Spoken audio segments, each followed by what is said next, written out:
Blood pressure का बढ़ना कैसे बढ़ता है, ब्लड प्रेशर किन लोगों को बढ़ता है। आज हाई ब्लड प्रेशर के बारे में बताते हैं कि आयुर्वेद क्या कहता है और एलोपैथिक के हिसाब से क्या होता है। वीडियो शुरू करने से पहले आपसे गुजारिश है कि आप मेरे चैनल को सब्सक्राइब कर लें और लाइक करें, अपने दोस्तों में शेयर करें। अब आते हैं सब्जेक्ट पर कि ब्लड प्रेशर। पहले तो हम जानें कि क्या होता है। रक्त वाहिनियों में खून का दबाव बढ़ना ही ब्लड प्रेशर है। और ब्लड प्रेशर का मतलब है कि खून का बहाव होते हुए वाहिनियों की दीवारों पर कितना प्रेशर पड़ता है, वो कितना नॉर्मल है और कितना अधिक है। ये अधिक होना भी गलत है और कम होना भी बहुत ज़्यादा गलत है।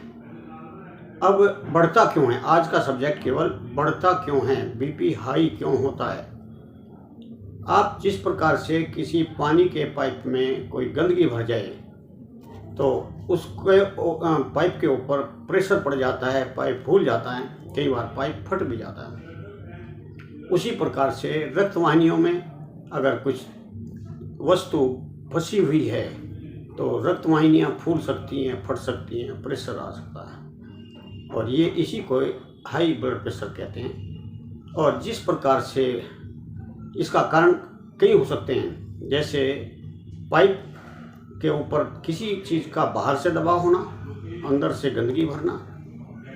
बाहर से दबाव पड़ने से भी आपने देखा होगा कि आप पानी चला रहे हैं और पाइप पर कोई पैर रख दे तो कितना तेज़ी से आगे फेंकता है ब्लड प्रेशर की वजह से, और पीछे से पाइप फूल जाता है या पीछे से पाइप निकल भी जाता है। उसी प्रकार से हमारे हार्ट जो है पंप करता है और वो आगे रुकावट के कारण से वो रुक जाए या प्रेशर बढ़ जाए तो इससे हृदय रोग भी हो सकते हैं, किडनी रोग भी हो सकते हैं। कई बार ये हृदय रोग और किडनी रोग के कारण भी होता है। अब ये होता क्यों है, हमारे अंदर ऐसा क्या दबाव आ जाता है, क्या अंदर नसों में भर जाता है। हमारी रक्तवाहिनियों में जब आम वात, आयुर्वेद के हिसाब से वात और पित्त बढ़ करके खून को दबाव में ले लेते हैं, खून का गंदा होना या भारी होना पित्त का सबसे बड़ा कारण है। अब आप उसको आहार से, व्यवहार से, लाइफस्टाइल खराब करके किसी भी तरीके से इस रोग को पैदा कर सकते हैं। इस प्रकार से आप गरिष्ठ भोजन तो करते हैं लेकिन व्यायाम नहीं करते, काम नहीं करते, तो वो कुपच जो है नसों के अंदर या रक्त वाहिनियों के अंदर चिपकना शुरू हो जाता है। इसी में ही इसको बैड कोलेस्ट्रॉल कह लो या कुछ भी है। आपको सिंपल सा समझाने के लिए है कि वो जो खाना कुपच रहता है वो आपकी नसों में चिपकना शुरू हो जाता है। या आप गरिष्ठ भोजन करते हैं, आप पचा सकते नहीं, तो उस टाइम पे ऐसा हो सकता है। या आप बहुत ज़्यादा चिंता करते हैं तो आपके डाइजेशन पर फर्क पड़ता है, आपके शरीर में हार्मोनल भी फर्क पड़ते हैं, तो उससे भी आपका ब्लड प्रेशर बढ़ सकता है।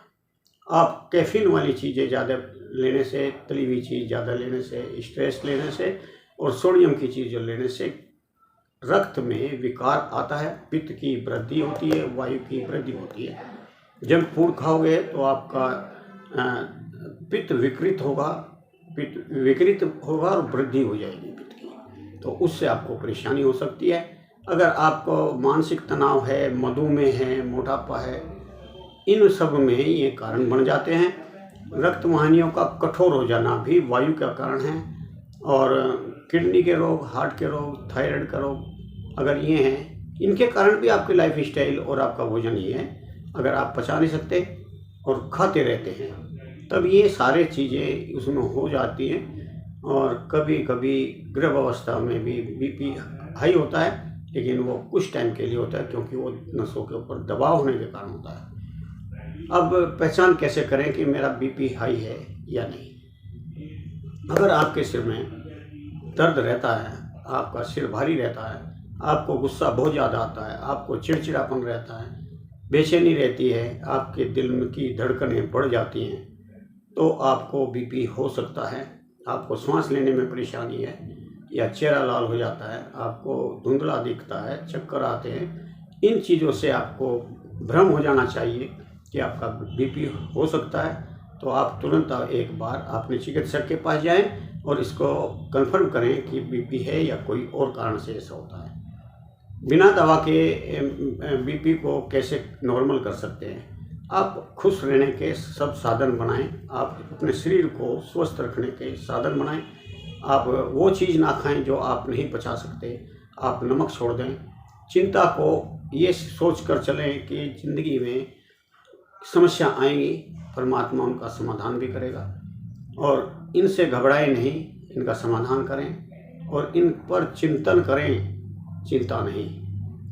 अल्कोहल का सहारा ना लें। कई लोग बात थोड़ी सी समस्या आती है, अल्कोहल पीने लगते हैं या अल्कोहल की आदत है, तो इसको तुरंत बंद कर दें, नहीं तो बीपी आपके कितने रोगों को बढ़ा देगा।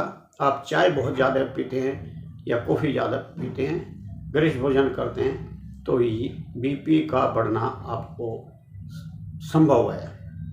शरीर की गतिविधियाँ अगर ठीक रखते हैं तो आपका बीपी नॉर्मल रह सकता है। आप इसके लिए आप साइकिलिंग करें, पैदल चलें, और या फिर थोड़ा पार्क में घूमें या कोई भी काम करें। शारीरिक हलचल जरूर होनी चाहिए।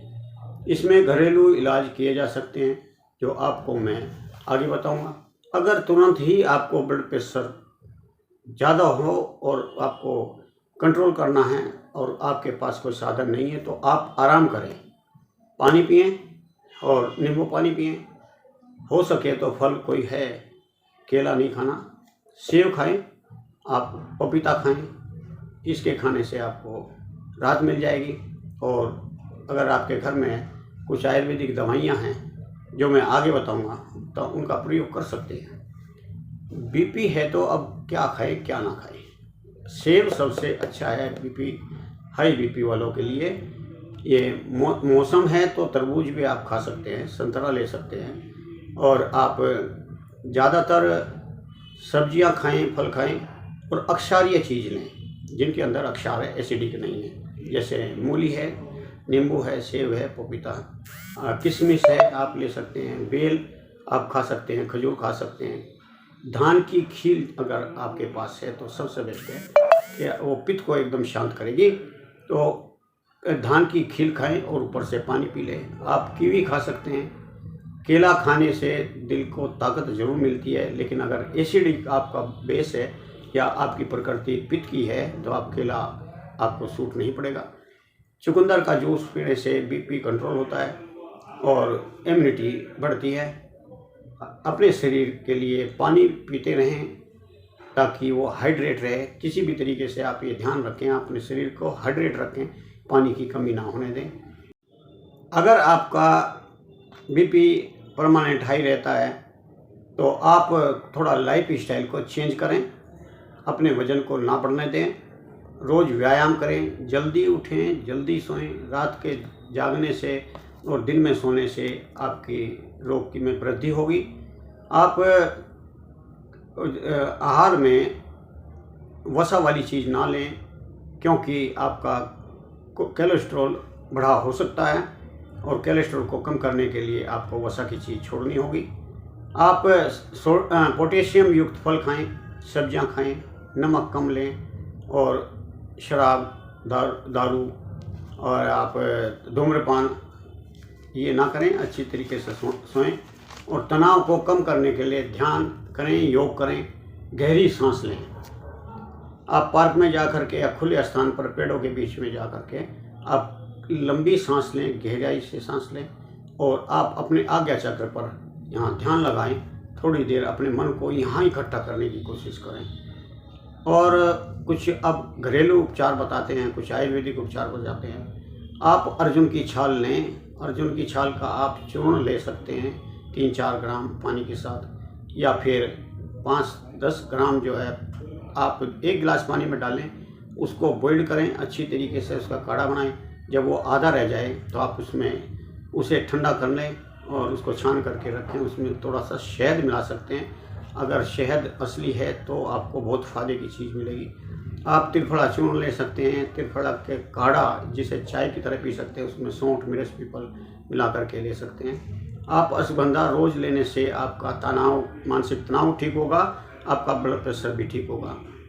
आप दालचीनी का पानी पी सकते हैं। उसके लिए आप 1 गिलास पानी में आप 5-6 ग्राम दालचीनी का पाउडर या दालचीनी का टुकड़ा डालकर छोड़ दें, रात भर पड़ा रहने दें, सवेरे से उसको पीना शुरू करें और धीरे धीरे आप उसको सारा दिन में पिएं या 2-3 बार में करके आप पी सकते हैं। सहजना के पत्तों का रस निकाल करके आप 1 चम्मच पी सकते हैं, या इसका पत्ते, सूखे पत्ते हैं तो इनका काढ़ा बना करके आप 2 से 4 चम्मच तक का आप काढ़ा बना सकते हैं, उसको पी सकते हैं। आप तांबे के बर्तन में रात को पानी भरें, हो सकता है अगर आप चांदी और सोना भी उसमें डाल दें, ढक कर के रख दें, सवेरे उस सोना चांदी को निकाल उसका पानी पिएं। इससे आपके बहुत सारे शरीर के रोग निकल जाएंगे, आपका शरीर डिटॉक्स हो जाएगा, आपके शरीर के अंदर अक्षार्यता बढ़ेगी और अम्लता कम होगी। आप मल्टीग्रेन आटा खाएं और लहसुन अक्षीर लें। लहसुन अक्षीर का मतलब है लहसुन की खीर। आप 1 गिलास दूध में आधा गिलास पानी भी मिलाएं और उसमें लहसुन की 3-4 कलियां डाल करके कूट करके उसमें खूब अच्छी तरीके से पकाएं। जितना आप पका सकते हैं इतना पकाएं कि आधा गिलास रह जाए, और उसके बाद आप उसमें शहद मिला कर ले सकते हैं या आप मिश्री डाल कर ले सकते हैं अगर आपको शुगर नहीं है तो। और अगर शुगर है तो आप बिना मीठा के इसको डेली लें, तो कुछ दिन के बाद आपका ब्लड प्रेशर बिल्कुल सही रहना शुरू हो जाएगा, आपके दिल को सुरक्षा मिल जाएगी, आपकी ब्लड कोलेस्ट्रॉल कम हो जाएगा, आपकी हड्डियों का दर्द ठीक हो जाएगा। लहसुन अक्षीर बहुत अच्छा एक नुस्खा है आयुर्वेदिक, ये हमारे पुराने शास्त्रों में बहुत महत्व रखता है। इसके लिए आप घरेलू चीज़ है तरबूजे के बीज और सफ़ेद खसखस दोनों समान मात्रा में मिला करके पीस करके रख लें। इसमें से 3 ग्राम सवेरे, 3 ग्राम शाम को आप पानी के साथ ले सकते हैं। सूखी मेथी का पाउडर बना करके रख लें, इसको भी 3 ग्राम आप सवेरे शाम पानी से ले सकते हैं। आयुर्वेदिक दवाइयाँ कुछ हैं जो आप ले सकते हैं, लेकिन बिना अपनी चिकित्सक की सलाह के कोई भी दवाई आप ना लें, ये आपके लिए ही अच्छा है। सर्पगंधा घनबटी और सरस्वतादि चूर्ण, चंद्रकला रस, ये ऐसी दवाई हैं जो आपके बीपी को बिल्कुल जड़ से समाप्त कर सकती हैं। अर्जुन आरिष्ट है, अर्जुन अक्षीर है, अर्जुन पाक है, ये आपके दिल को सुरक्षित करेंगे। आज इतना ही। अगर आपको मेरी वीडियो उपयोगी लगी हो, अच्छी लगती हो, या आपको लगता है कि हम किसी न किसी के काम आएगी, तो आप इसको शेयर ज़रूर करें।